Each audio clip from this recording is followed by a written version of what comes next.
Poser les mots pour guérir, apaiser, prendre confiance en soi, c'est ce que propose Jean-Yves Revaux, thérapeute par l'écriture. C'est aussi l'auteur de livres étonnants et c'est notre invité. Bienvenue dans L'air de rien.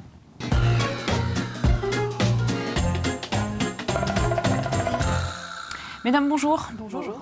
Bienvenue dans cette nouvelle émission. Émilie, vous nous emmenez à Olonne, pas très loin, mais c'est pour le thème d'un événement. Donc il y a un événement sur la coopération et la solidarité internationale. Donc on va quand même voyager un petit peu. Et c'est organisé par une association locale de jeunes. Et c'est tout nouveau, donc je vous en dirai plus. Très bien, en milieu d'émission. On terminera l'émission avec Delphine Blanchard et sa chronique sur... Kabaddi, donc un groupe vendéo-nantais, nanto-vendéen comme on veut, qui a livré là, un album concept autour des films de Blier, Les Valseuses, Tenues de soirée, Buffet froid, et en plus ils sont en décembre en concert à La Roche-sur-Yon, donc c'est l'occasion d'en parler. Donc en musique. Avec nous, un homme, Jean-Yves Revaux, bonjour. Bonjour. Alors je vous ai défini comme thérapeute par l'écriture, donc c'est votre thérapeute de l'écriture. C'est votre métier depuis une vingtaine d'années? Même un peu plus, hein, depuis... écoutez, la méthode que j'utilise, que j'ai créée d'ailleurs, qui s'appelle la thérapie par l'écriture, je l'avais présentée en 1992 au Salon Médecine douce à Paris. Et vous avez écrit un livre qui s'appelle La guérison par l'écriture aux éditions Jouvence, qui a eu un très très gros succès. On le dira tout à l'heure, mais il va y avoir une réédition dans une nouvelle formule. Alors, la guérison par l'écriture, en fait, bien sûr, il ne suffit pas de poser des mots, il y a toute une démarche. Il y a toute une démarche.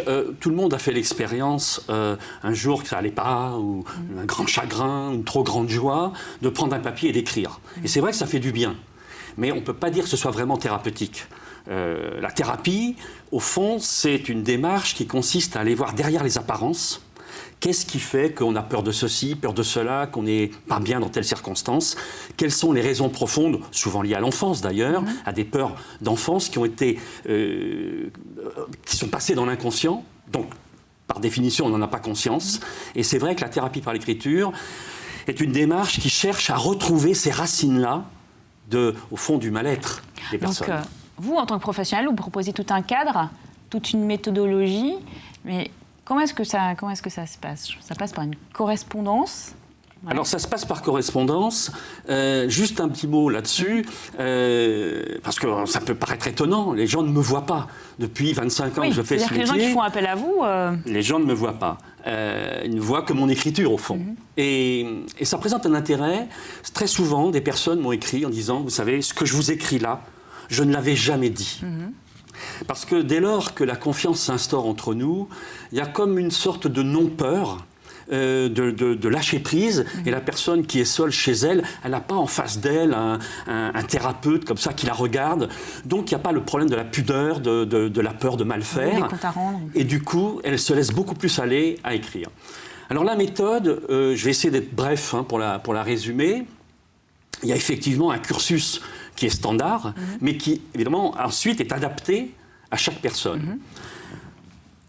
Il y a 7 grandes étapes, et chaque étape comprend un fascicule d'études sur la psychologie, si vous voulez, pour que les gens, on ait à peu près le même langage, pour savoir comment on fonctionne, qui on est, comment on fonctionne. Je donne un exercice mémoire. C'est-à-dire que, comme une thérapie classique, on va chercher dans son enfance les souvenirs, les traumatismes, ce qui nous a marqués. Et la personne m'envoie son exercice. Alors, ça, je vous signale tout de suite que ça peut faire 2 pages. Le record, c'était un homme en Suisse, ça faisait 70 pages. D'accord. Donc, sur le premier exercice. Donc, le premier exercice. Donc, c'est un peu gênant, parce que moi, pour répondre, il me faut beaucoup de temps. Donc, je lis ce qui est indiqué, je note, tout ça. Et puis, mon rôle, quand même, c'est de lire entre les lignes. Et je me rends compte que là, quand cette personne évoque le jardin de sa grand-mère, ce qui se passait, les fêtes de famille, je dis là, il y avait un truc qui n'était pas clair. Et donc, je sens qu'elle a quelque chose à dire, mais qui ne peut pas se dire. À ce moment-là, je fais une réponse, j'analyse son texte, je lui réponds, par écrit aussi, ce qui est quand même long, et je lui propose à ce moment-là ce que j'appellerais un exercice de libération. C'est-à-dire qu'il ne fasse pas appel à la mémoire consciente, lucide, mais qui se sert de l'imaginaire. Si par exemple, je devine que dans le jardin de la grand-mère, au moment d'une fête de famille, il y a eu une jalousie, par exemple, avec la petite cousine, la petite nièce, ou je ne sais pas, mais que ça ne peut pas se dire parce que c'est pas beau d'être jaloux. Vous comprenez? Ça fait partie de nos ombres. Donc on le retient, ça. Et pourtant, il y a peut-être une énorme énergie qui est contenue dans cette jalousie, donc il faut qu'elle s'exprime. Mais comme ça ne peut pas s'exprimer volontairement, je dirais, j'invente à ce moment-là un début d'histoire, avec des petits personnages comme ça, et je demande à la personne de continuer cette histoire. Et moi, je sais très bien qu'elle va se projeter dans l'un des personnages, et qu'elle va pouvoir, à travers ce personnage, expulser d'elle toute l'énergie de cette jalousie qui, depuis 20 ans, 30 ans, 40 ans, était retenue. D'accord. Voilà. Et ainsi, on a un jeu de ping-pong entre nous, entre le cerveau gauche et le cerveau droit, si vous voulez, hein, entre l'appel à la mémoire et les envolées imaginaires qui, elles, libèrent la parole et évitent l'intervention du censeur. Alors, juste 2 mots, si vous me le permettez, parce que c'est fondamental dans la thérapie par l'écriture. Quand j'ai des stages, par exemple, où les gens sont là, c'est autre chose, on en parlera peut-être tout à l'heure, je vois des personnes, si je montre des photos, qui, tiens, prennent une photo comme ça d'emblée, spontanément. Je dis, tiens, c'est formidable, elle va écrire là-dessus. Et puis après, je vois la personne dans son coin, elle est bloquée, elle n'écrit pas. Je dis, mais qu'est-ce qui t'arrive? Pourtant, tu l'as choisie, cette photo. Elle me dit, je ne suis pas inspirée. Et là, je rigole. Parce qu'il n'y a jamais de problème d'inspiration, il n'y a que des problèmes d'interdiction. C'est-à-dire qu'au moment où elle a pris la photo, quelque chose en elle savait qu'à travers cette photo, elle pouvait libérer des émotions retenues depuis très longtemps. Mais au moment de se mettre à écrire, le censeur intérieur, il dit non, pas question. Parce que si tu commences à parler de ça, du tonton qui t'a fait des attouchements ou je ne sais pas quoi, eh bien, tu vas souffrir, tu vas avoir mal à nouveau, ou bien tu as fait un truc qui n'est pas bien, la honte, donc blocage.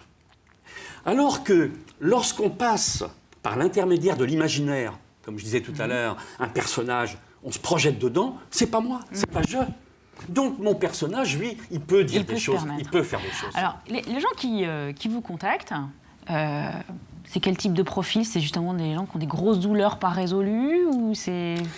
Écoutez, il y a d'abord tous les âges, hein, c'est comme... non, pas comme pour Tintin, parce que je veux dire de 7 à 77 ans. Non, on commence un peu plus tard. Mais on peut aller jusqu'à plus de 77 ans, hommes et femmes. Bon, étant entendu quand même, il faut le dire, que j'ai toujours eu, dans les personnes qui sont venues vers moi, je dirais 80% de femmes et 20% d'hommes. Faculté peut-être à se retourner un petit peu plus sur leurs émotions ou... Moi, je crois que les femmes, enfin, je ne dis pas ça parce que vous êtes là, vous êtes 3 femmes, hein, mais pour moi, elles sont plus intéressantes. Parce que... vous êtes d'accord, bon. Non, simplement parce que...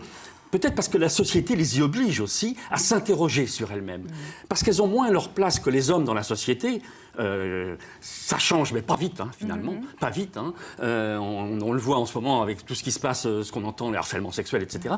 Et donc, les femmes sont plus en interrogation sur elles-mêmes. Donc, elles font du boulot, elles vont faire du yoga, beaucoup plus que les hommes. Elles mettent en place des choses. Ouais. Alors, pourquoi ces gens-là viennent vers moi? D'abord, en général, parce qu'ils ont lu mon livre « La guérison par l'écriture ». Et ils se disent, tiens, là, il y a peut-être une démarche qui est intéressante pour moi. Ce sont des gens qui aiment écrire, qui ont l'écriture facile, ce qui ne veut pas dire que ce sont qui ne font pas de fautes ou qui écrivent bien. C'est pas ça. On s'en fiche de ça, d'ailleurs. Et puis, des gens qui ont des problèmes de mal-être, qui sentent qu'au fond, ils ne réalisent pas leur vie. Ils passent à côté. Ou alors, il y a des fois des drames récurrents, des séparations, et puis on retombe sur un compagnon qui à nouveau nous bat, etc. Mais pourquoi? Qu'est-ce qui se passe? Et ils viennent vers moi pour que je les aide à comprendre ce que je disais en début d'émission, les causes sous-jacentes de comportements qui font que ça arrive à des catastrophes. Et donc, cette correspondance, elle dure 14 mois?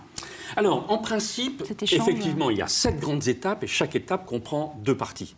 Donc, ça fait 14 échanges. Des fois, il y en a 15, des fois, il y en a 16 parce que je refais faire un exercice. Mais on va dire 14. Et c'est vrai que le bon rythme, c'est 1 fois par mois. D'accord. C'est 1 fois par mois parce que le travail que je propose, d'abord, il y a le fascicule d'études, donc il faut quand même l'étudier un petit peu, le regarder, le lire. Et puis, l'exercice que je propose, il ne se fait pas en 5 minutes.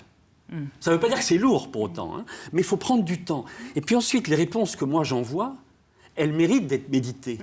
Donc, il faut un peu de temps, parce que des fois, je n'y vais pas avec le dos de la cuillère. Là, récemment, il y a une personne, je vais employer un mot, voilà, je le mets entre guillemets, mais je l'ai un peu engueulée. Parce que je la trouvais trop complaisante avec certaines difficultés qu'elle avait. D'ailleurs, elle m'a remercié de l'avoir un peu secouée, quoi.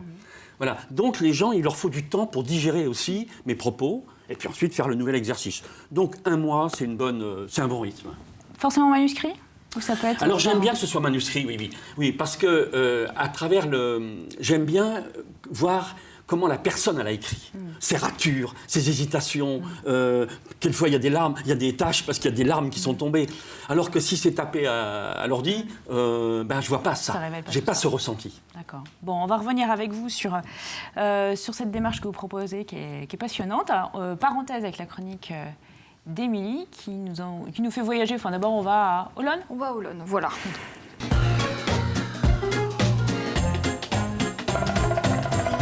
Donc, Émilie, c'est une journée dédiée à la coopération et à la solidarité internationale. Voilà, c'est ça. Organisée par la petite association, par l'association Made in Cambodge. Voilà, une junior asso, j'en avais déjà parlé, donc des jeunes de moins de 18 ans qui montent une asso. Donc Made in Cambodge existe depuis très longtemps et ce sont des jeunes qui sont déjà allés 2 fois en Cambodge pour... ils travaillent sur l'accès à l'éducation, en fait, au sens large et au loisir. Et là, ils ont eu envie de créer un événement un peu fédérateur.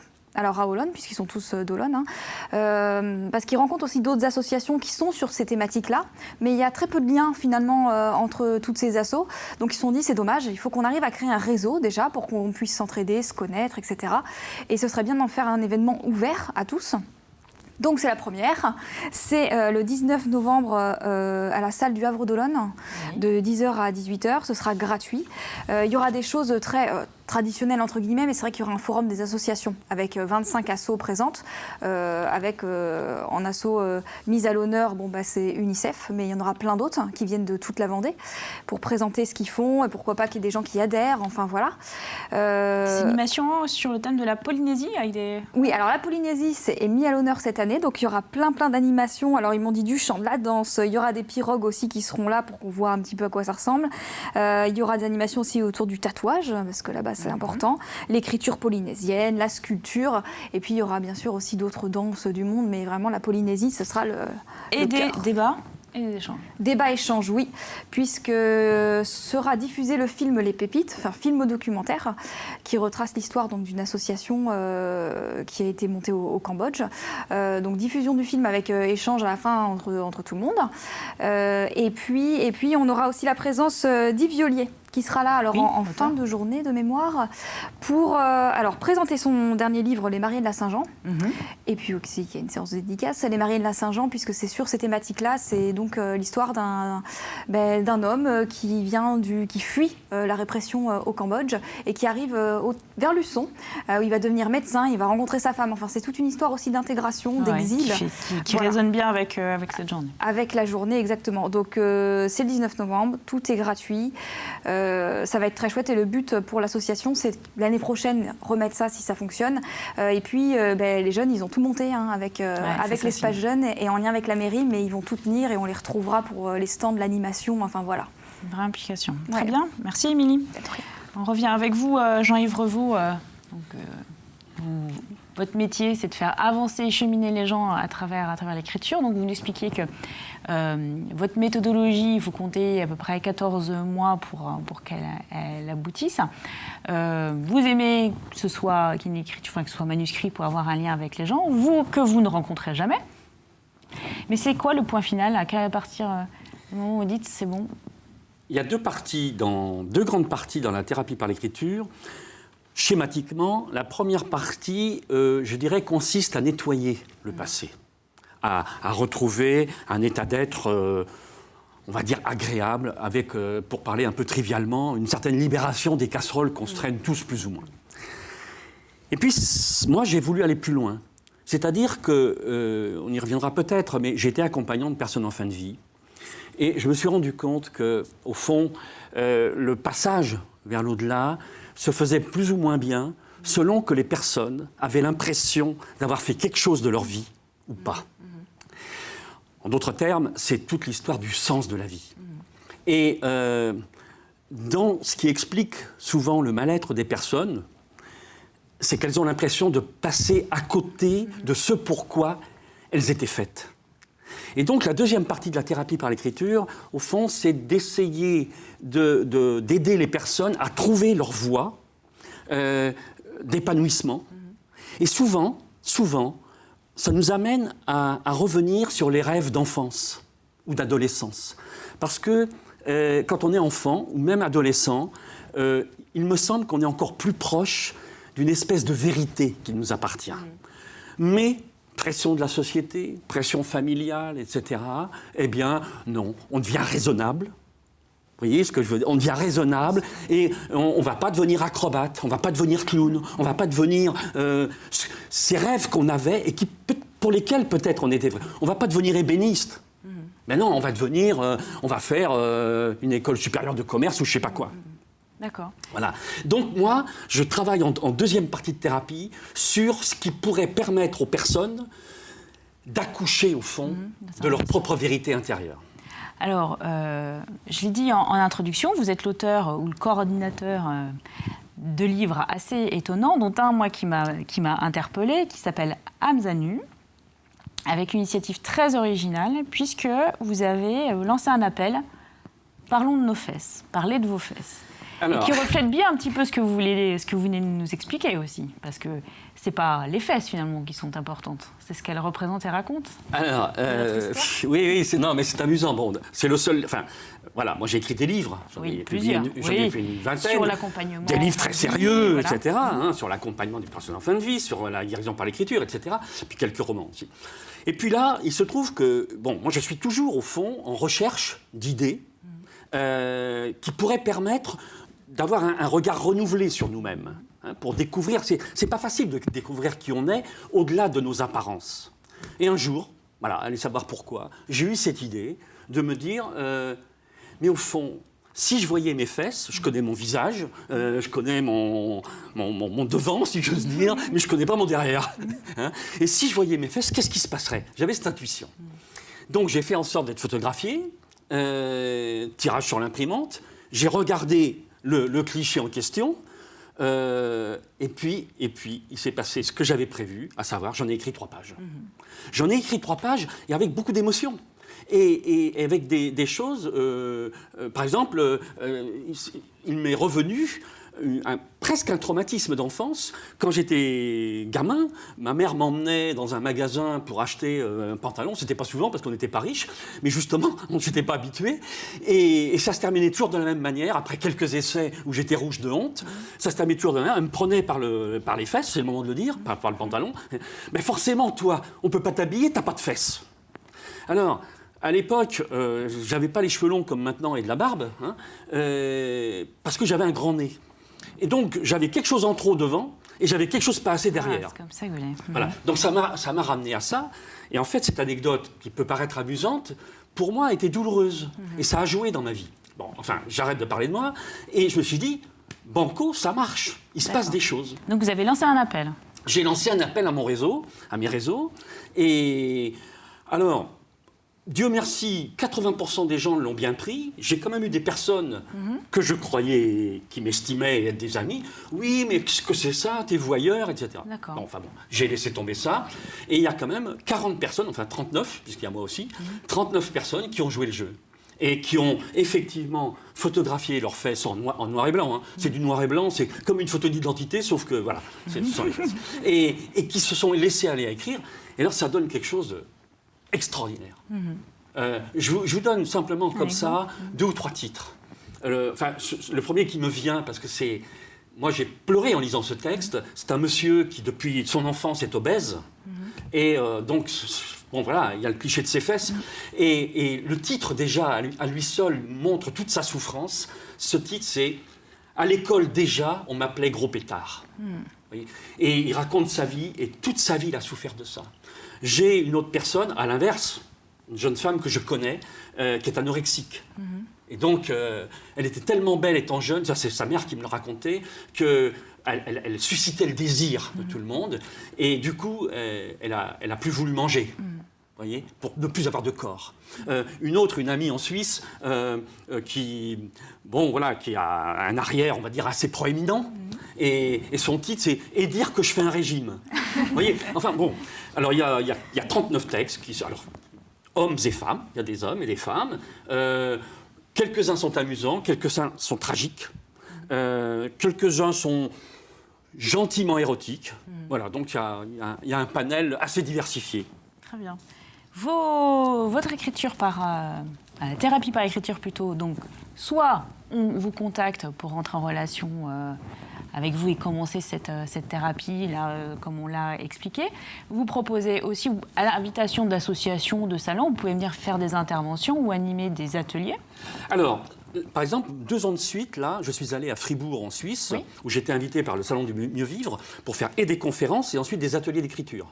Ça, c'est quelque chose que je fais régulièrement.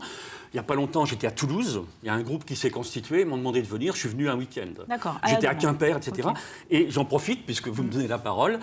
Fin novembre, j'ai un week-end d'écriture à Promont. Les 25 et 26 novembre, parce que je ne l'ai pas dit, mais vous avez un ancrage en Vendée. Voilà, j'habite à Promont. Bon, c'est pas forcément on a le droit de venir à l'émission et d'être compétent, même si on n'est pas vendéen. Mais voilà, ça peut rassurer les gens de savoir que vous êtes dans le périmètre.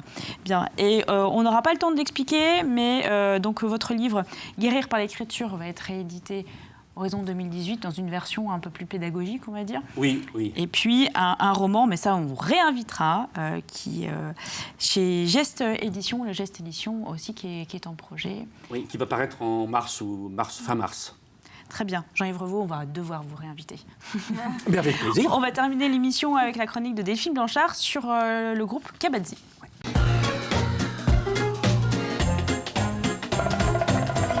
Donc le groupe Nanto-Vendéo, du coin. Ouais, vers Nantes et vers la Vendée. Kabadzi. Kabadzi, je vous en ai déjà parlé ici. À l'époque, ils étaient 5. Là, ils ont un peu changé, ils ont un peu revu le concept et ils sont 2, Lulu et Victorien, donc un Vendéen et un Nantais. Et alors, tout démarre par Lulu et Victorien qui tombent sur une rediffusion des Valseuses, le film de Bertrand Blier, avec Depardieu et Patrick Devers et Miu Miu. Et puis là, ils se disent qu'il y a quelque chose à faire et ils décident de faire un album concept. Ils se sont dit, tiens, on va faire une chanson qui va correspondre à un film de Blier. D'accord. Et ils vont faire ça avec l'accord de Blier. La première chanson qu'ils écrivent, ils lui envoient, comme une bouteille à la mer. Et parfois, il y a réponse.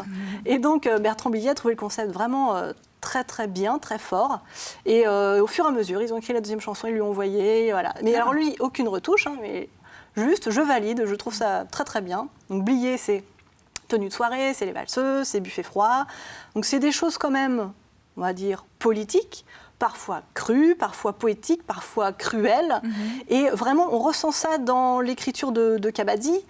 Il scande, il slame, il rappe. Enfin, vraiment, c'est assez impressionnant. On pourrait se dire, alors sur le papier, c'est sympathique de faire ça, mais qu'est-ce que ça donne? Est-ce que ça parle? Est-ce que c'est mélodieux? Oui. Et alors, je vais vous montrer un extrait. En fait, ils ont fait des petits teasers avec un extrait de film et puis un extrait en concert. Et je pense d'ailleurs l'album, il est en boucle dans ma voiture, donc ça marche très très bien aussi, juste à écouter. Mais à voir, c'est encore autre chose. Donc, ils sont le 8 décembre aux Fusions à La Roche-sur-Yon, je pense que c'est aussi une belle occasion de les voir parce qu'ils font bosser un illustrateur. Donc, il a repris des scènes de film et donc ça passe en arrière-plan de la salle. Ils ont toute une scénographie avec des rideaux rouges qui donnent cette atmosphère, un peu, voilà, comme on le disait tout à l'heure, un peu cru et un peu cruel parfois de Blier. Je vous propose qu'on regarde tout de suite et puis on en reparlera après. Annonce-moi des bonnes nouvelles au lieu de tout le temps me parler de ton amour. Moi, ce que je voudrais, c'est prendre un bain dans une baignoire. Ce que je veux, c'est prendre un bain dans une baignoire. Tu parles bien quand tu veux. C'est ta bouche qui m'inspire. Ta bouche et puis ton cœur. Je vais te le cambrioler, ton cœur. Ton cœur et puis tout le reste. C'est ta bouche qui m'inspire, ta bouche et ton cœur. On n'est pas bien? Si. Paisible. À la fraîche. Décontracté du gland. Et on bandera quand on aura envie de bander. Et franchement, on n'est pas bien là. Paisible, à la fraîche, décontracté du gland. Et on bandera quand on aura envie de bander. Donc ça donne à la fois de revoir les films et Ouais. de s'interroger un peu quand même sur ce que fait Kabaddi. Oui, en fait, d'aller les voir, vraiment, là, ils viennent de prendre un tournant et c'est assez intéressant. Donc, le CD, c'est Kabaddi fois Blier, aux éditions Chaton ou Chaton, je ne sais pas comment on dit. Et ça coûte. Je ne sais pas non plus. D'accord, c'est pas cher. Ouais, Et ouais. donc, le concert est au Fusion le 8 décembre. Le 8 décembre à La Roche-sur-Yon, et puis ensuite, ils auront toute une tournée un peu partout. Allez les voir, je pense que ça mérite vraiment le détour. Ouais, très bien. Merci Delphine, merci Émilie. Merci Jean-Yves Revaux. Donc, on invite les gens à mieux découvrir votre travail, la thérapie par l'écriture, à travers votre blog. À bientôt. À bientôt.